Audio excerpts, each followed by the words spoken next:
Alright, so we got Dragon for you today.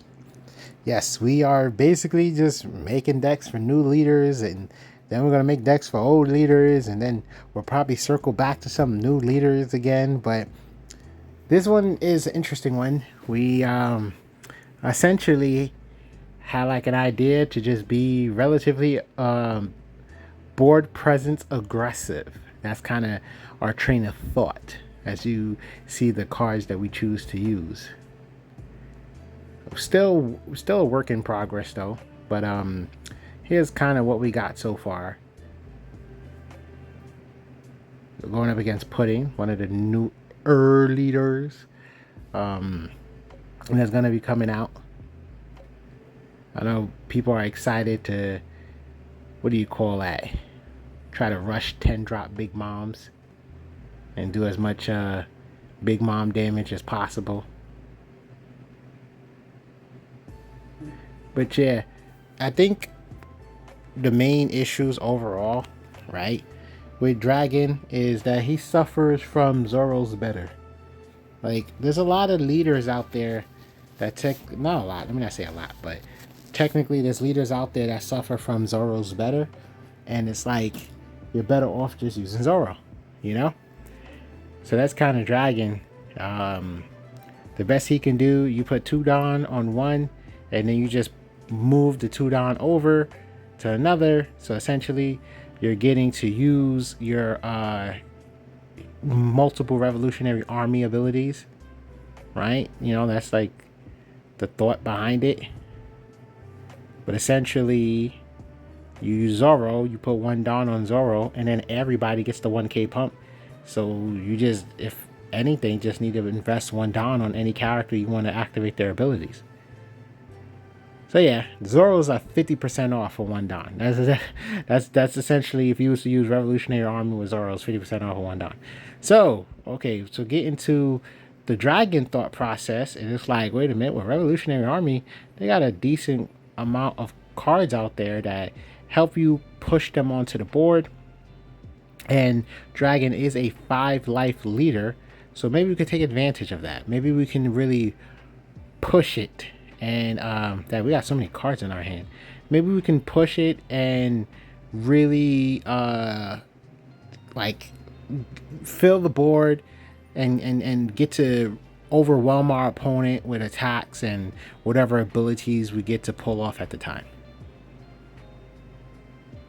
So right now our board isn't really full. It's a little weak, but we do have a Karini, whatever. We do have one in our hand. She minuses by 2k. We have a Fire Fist, so we will have enough to. I forgot that dude's name. Something with an L. Anyway, we will be able to use his ability to KO something.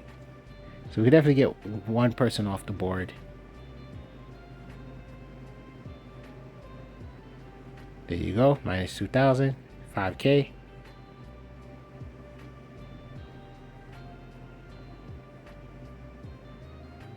No, we probably could have did like ooh, look at that. Probably could have did like what you call it? A Fire Fist and a blocker, and use the blocker to like lower Bon Clay, and then a Fire Fist to lower Katakuri, and then start swinging, and then we would have got like the free KO. All right, well, they're swinging. We have plenty of counter power. We can counter out of that. What's in our hand?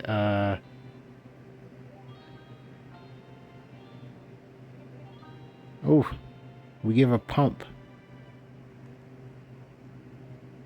So essentially, that means on our turn, he's just gonna have his ability.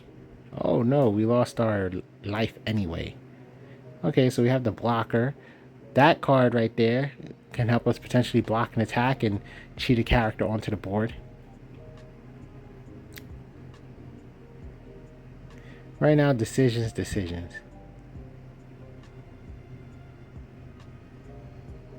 Well, it's great that we have a blocker on the board. We still have to do something with their board.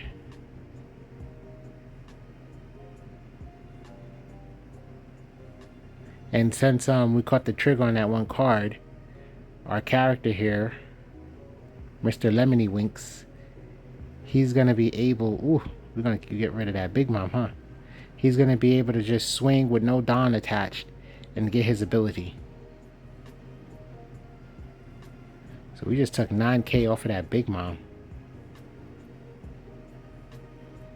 That's crazy. Oh, Lindbergh. There you go.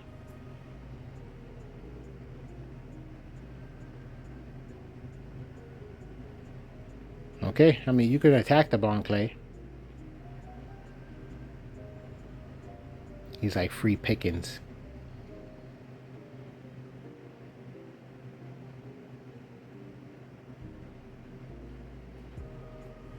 And then, if anything, okay, we're probably, okay, so we're going to save just in case we need to block. That's what it's looking like to me. Attack and get rid of that Big Mom.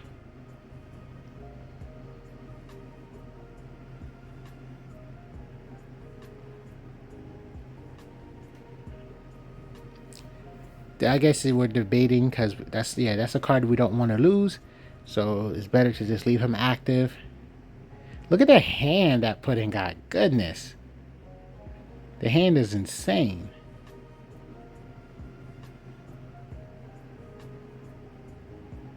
I guess they're baiting us to get a card out of our hand. Oh, look at that. That works too. Okay, I see what happened. Wow, another Big Mom. That's annoying. That's annoying. And we don't really have anything to help us KO the Big Mom. We already expelled all our power reduction. Yeah, so I guess that's the benefit. This guy is just so strong. Oh, there must have been an accident. Okay, he probably didn't realize. He probably didn't realize that what you call it? What's my brain at? Yeah, that his pudding was lowered. Yeah, that's where I was going with that. Well, beige is the last one.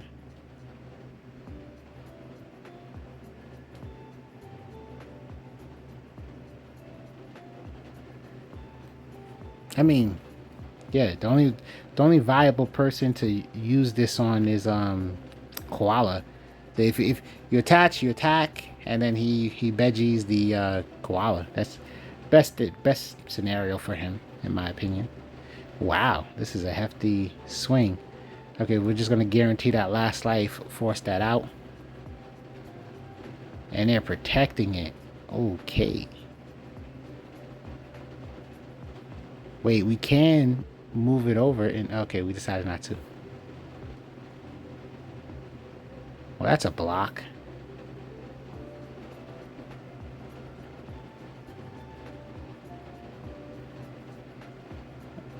I mean, we have to counter no matter what. Oh, look at that. We just developed a body. Block that. And we win. GG. Yep, definitely too many characters. And I know we caught them off guard by cheating out that big guy. So here we go. We're going up against a Moria. Oh, we get a Don Nami to start things off. Yeah, that pudding stuff is actually annoying. Rush to 10 Don. Essentially, you get to cheat out a Big Mom. Like potentially a turn sooner, right? Depending on how the cards fall. And goodness, if you just back-to-back 10 dropping, that deck is truly going to have the 10 drop strategy.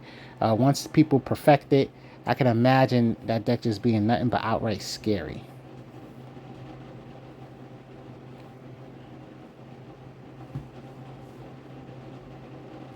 All right, I just had a thought. I'm like, this with all the different type of supports and the curve and all the things you could do. Yeah, I could definitely see that pudding just causing just causing problems, just straight troubles. I can see it. Okay, cool. I can see it. All right, let's get focused on this one. So we're going up against Moria, the black deck. See if Moria can control the board. I think we could technically, yeah, get Koala out. Koala's ability lowers the whatever his name is, Borsalino. The only see, this is the downside, right? Okay, we get our Dawn attached, swing, and then that's it. Because that's not enough Dawn. Even if we move that over, that's not that much Dawn. And he chose to defend. I mean, they are 4 life. They technically could have just took it. Saved them cards. Yeah, they have to get rid of... Oh, no, they don't have to get rid of, but it helps to get rid of. I was thinking as if Ivankov was like every turn for free. No, that's not the... That was the 5-drop. That's the one that, you know, they can't leave on the board. That's the one that's going to cause them trouble.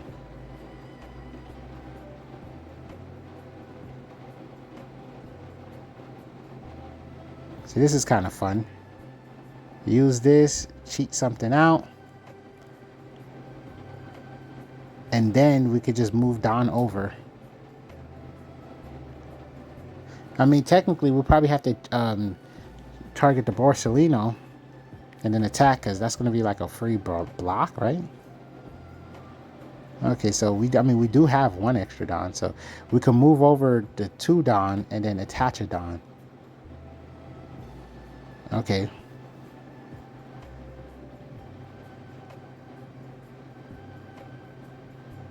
Move that over.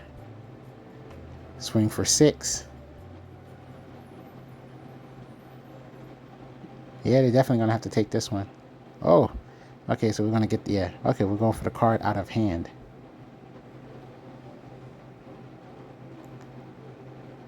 Yep, that's fine. That's what he's there for. Just to help you get your abilities, and then swing with him for a free swing and let them attack him. That's the whole point of that Brook.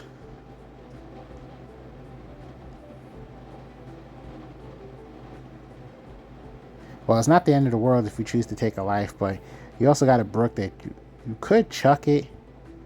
No, I'll probably just take the life and then play the Brook. That's what I'll do. Ooh, look at that thing. Okay, now do we still want to play the Brook?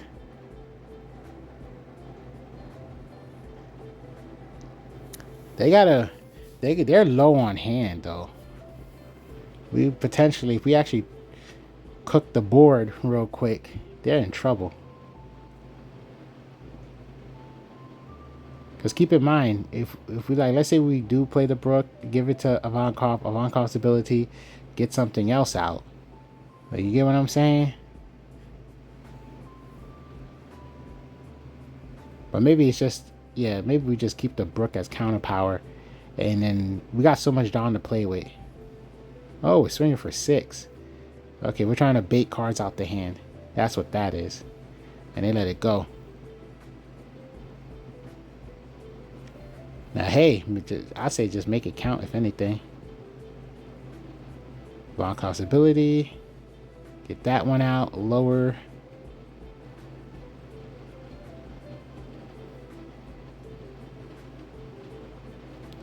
I mean, we could also just develop the blocker, yeah, and then lower. Yeah, there we go.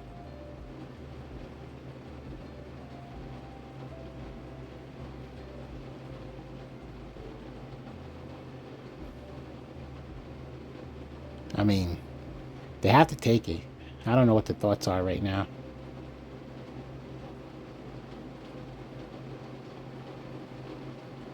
All right. So then we could just move it over. Attach more. And then, yeah, there was like, there's no way he wasn't going to take that one either. We have 3 up. So we could just, if we really wanted to, just use our koala.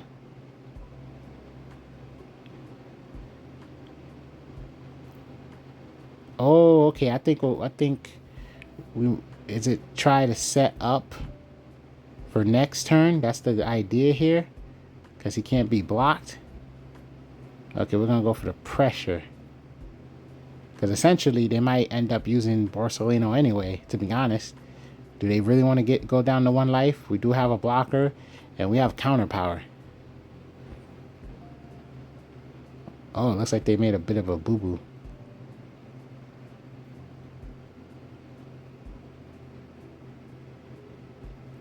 Okay, so we have a blocker, we have 2 life, and we have counter power.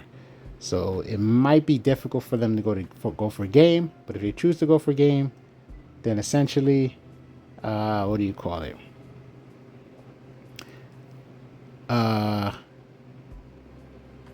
They have to attack with everybody. There you go. I get it. If you can just keep that one alive, you put the opponent in an even worse situation. They can't afford to have both those guys on the board. That's like guaranteed going. That's winning. That's like winning, you know.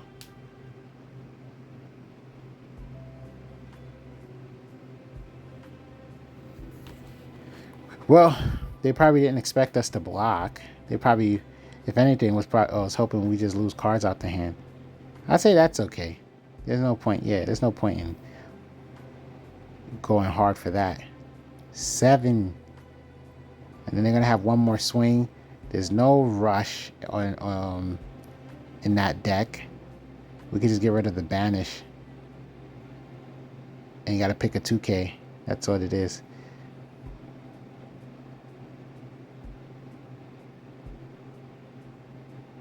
I guess it's a tough choice.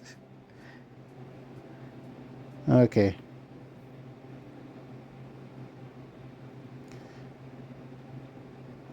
Well, we're not. Things aren't looking too bad. Like, we could potentially go for game next turn. Unless he commits to. Oh, he just said he don't want to deal with it no more. GG.